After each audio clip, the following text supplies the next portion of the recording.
Morning, good people. It's Iceberg. Hopefully everyone out there is having a wonderful start to your day. It's a wonderful day here in North Carolina, Zone 7B. It's going to be a beautiful day for us. Hopefully the weather is doing a lot better wherever you are as well. I don't know if it's gotten any cooler for those people experiencing the heat wave out west than some of the, Midwest parts of the country, but hopefully y'all have gotten to a place where at least you know what to do to keep yourself safe throughout it. I know it's not getting better necessarily, but you have learned what you need to do to keep yourself safe this long. So hopefully you're continuing to keep you and your family safe throughout whatever it may be that you're experiencing wherever you are across this land. Just want to give a good big shout out and salute to everybody who comes in, everybody who hits that like button. As y'all know, we haven't had our official monetization party yet. That's coming up here real soon. I got to work out a few other things because I don't want to just say I'm monetized and then not, have anything prepared for y'all. So I'm working on a little something to do it officially. But in the meantime, I don't know if it's active or not. This is going to be the first video we're trying it on. If you look down below, you see where it has, like, comment, shares, all that stuff. There should be something that says thanks. If that thanks button is there, that's a way for you to comment on the video, very similar to a super chat, but it's down in the comments of the video, and it is highlighted with the color and all of that stuff too. Give it a try. But that's a way for you to support your boy. Because y'all know I do mainly video drops as opposed to live streams. Yeah, I do some live streams, but more of the stuff that I have are videos. So if you want to support your boy similar to the way that you give a super chat or a super sticker, you have the option to do the super thanks. Same concept. Your comment will be highlighted below. I'll of course shout you out, and now I can pin comments and stuff like that. Whenever you get to the different levels of monetization, it opens up different things for you to be able to do. So I'm getting some more tools available to me. YouTube is making some more tools available to me through monetization. And of course, my plans for any monetary donations that you make to the channel through super thanks, super chats, or memberships, which will be coming soon, I plan on putting it back into the program. So first thing on the list that I'm looking to get to help make the show better, and this is going to be mainly for the live streams or for things when I'm sitting at my computer, I'm looking to get a soundboard. Looking to get a soundboard so I can throw some sounds in. I can have multiple inputs as far as microphones, stuff like that. It'll allow me to play around a little more, expand the show, get more into the podcast flavor that I'm looking to go into. Want us to be kind of a live podcast because, as y'all see, I like to have the conversation with you, and I want to talk about real subjects. Well, it's getting to a place where now it's time to start bringing y'all up. So when I get that soundboard, I connect the phone to it, so it's clear sound. If somebody just wants to call in, like y'all know how Uncle Suge does, he does all that stuff through a soundboard. So that's what I'm looking to get. Give me a soundboard, and where he drops the bombs and all that stuff, all through a soundboard. It's one push, boom. You drop it and he can keep hitting that bomb. That's why he be stunting on people. Here, boom, boom, boom, boom, boom, boom, boom. You can't do that unless you got the right type of equipment. So that's the first goal. And that one, yeah, it's, probably about $600 or so, but that's all right. We're going to get there. And it's not all y'all. Once y'all get to a certain threshold, then I'm putting in the rest of it, obviously, and boom, we're going to upgrade the show. I'm not asking the people to buy equipment outright. Absolutely not.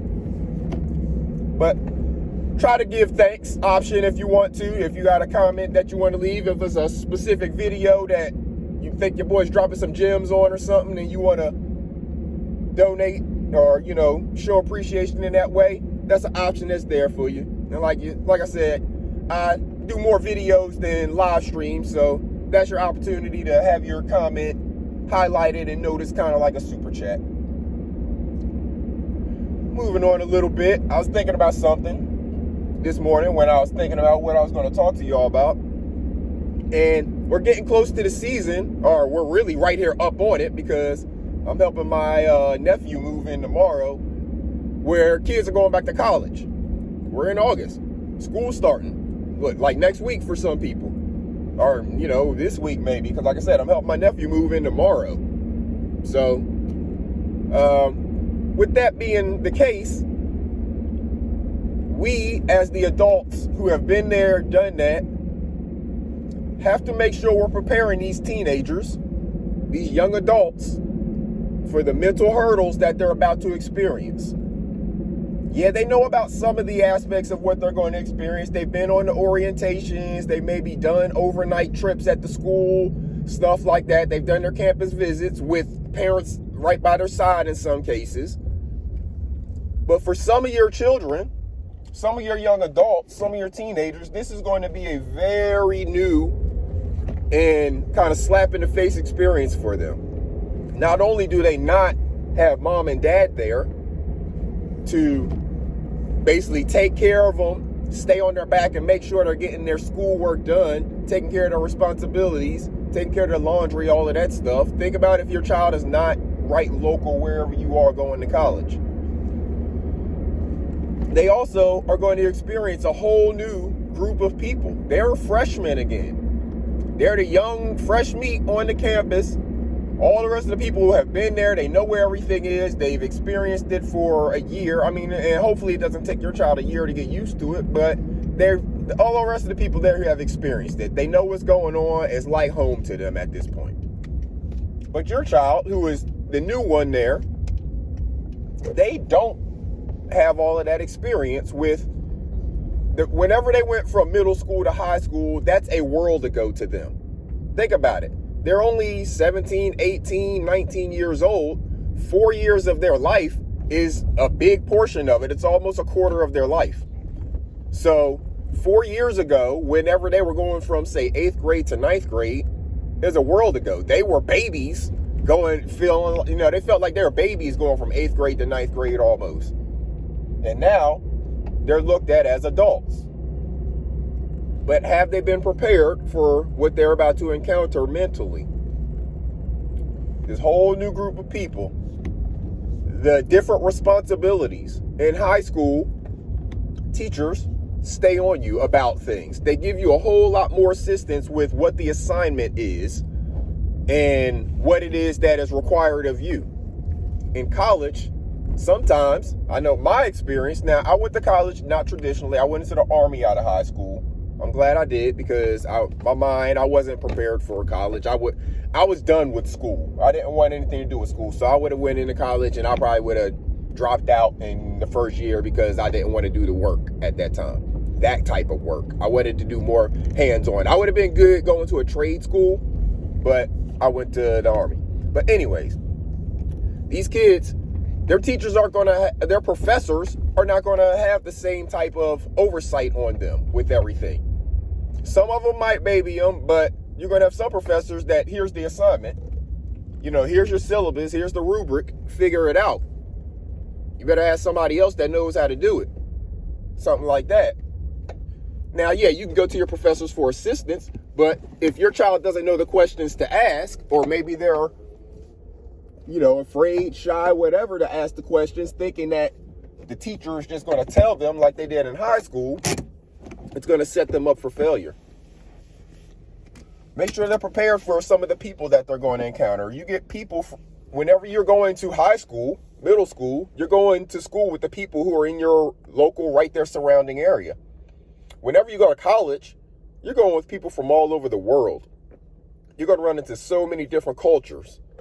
And if your child has some, let's say, ingrained biases from the culture that you've raised them in locally, and now you're sending them off to a totally different place where they're going to experience different cultures, are some of their internal biases going to get them into scuffles or issues, encounters with people because of the way that they think, which may not be exactly proper for the rest of the world. The rest of the world may not accept that way of thinking, and it may get them into encounters. Are they going to be prepared for that? What's going to be their reaction? Is their response going to be go shoot up the school? Is it going to be to talk to somebody? Is it going to be to adjust their attitude? How mentally prepared is your child for what they're about to experience? Your young adult for what they're about to experience?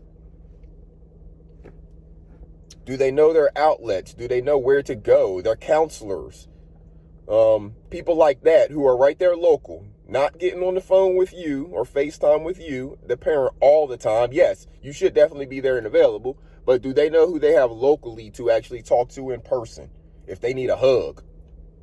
You know what I'm saying? Or is your child prepared for all of these experiences that they may encounter? Are they prepared for encountering people who try to talk about the way they speak and tell them that they using these big words like we encounter here in the world and on this platform of YouTube? Are they prepared for those people? When someone is telling you you're using big words, when in reality you're just using the same words that everybody else uses. Because what I need some of these people who claim that us with education use big words to understand is that when we go to college, we don't really learn a whole lot of new words in terms of regular speak language words. Those words a lot of times are already learned or known through coming through high school. Then we use the context clues of a sentence to understand what other words mean if we don't exactly understand it, right? Or know what it means off the top of our head. But when it comes to us in college, the words that we learn are typically the words of whatever industry it is that we are pursuing our degree upon. So, for example, if you're in the legal field, you're going to learn a lot of legalese and legal speak. You're going to learn words that people who are not lawyers or not involved in the legal field, not paralegals and stuff like that, don't really care to know because they don't use those words. It's words that you just see in legal documents and when you're talking in legal speak, right?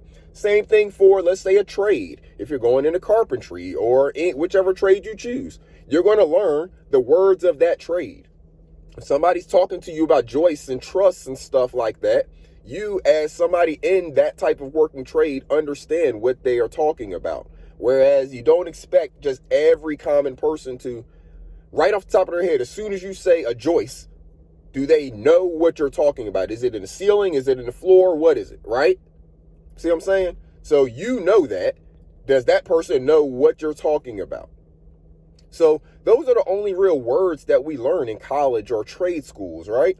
But those people who got intimidated by education and basically got pushed through high school, and then that was the end of it for them, whenever they get intimidated by just regular conversation, they try to blame it on your education, as if your education is a negative thing. Don't ever let anybody try to make you ashamed of your education, young people. And so parents, all of us out here who listen to my channel, I know a lot of you, I do have some, because I think my nephew checks me out sometimes. So I do have some of the young people who check me out. This is one for you to listen to with your child, with your nephew, your niece, your grandchild, whoever it is. It might be the conversation starter for them and you to talk about some of the things that they are about to experience in this new college experience that they're about to go through. So before they embark upon it, go ahead and put the conversation out there to them now. Have them watch this video or watch this video with them. Get the conversation started so they know they can come to you, or you can guide them. They'll come to you so you can guide them in the right direction, right? Because just a whole bunch of young people who are going into this experience together. A lot of times all the freshmen are dormed together if they make them stay on campus, right? So you got a whole bunch of them who don't know what's going on. Some of them will have a little bit of more experience with things. Maybe they'll guide the others, maybe they won't. Don't let your child, your niece, your nephew, your grandchild be the one wallowing out there just because you didn't have a simple conversation with them, right? Let's take care of their minds. Let's take care of our own minds. Let's go ahead and do it right now. A lot of it's handled through just conversation, right? So let's have the conversations with them. And until next time, good people, I'm about to get out of here, get in on my grind. So make sure you're taking care of yourselves. Make sure you're taking care of each other. Take care of them babies. And let's get these young adults off on the right path. We don't want them out there arguing with fools because they're not mentally prepared for what they're about to encounter, because they're going to encounter a lot of fools in college. There's a whole bunch of them who are going to drop out in this first semester. So they're going to encounter a lot of fools. And that first semester is probably going to be one of the most trying times for them. So make sure you got them set up for success to deal with these fools out here. Take care of yourselves and each other, good people. Till next time, this is Iceberg. Salute.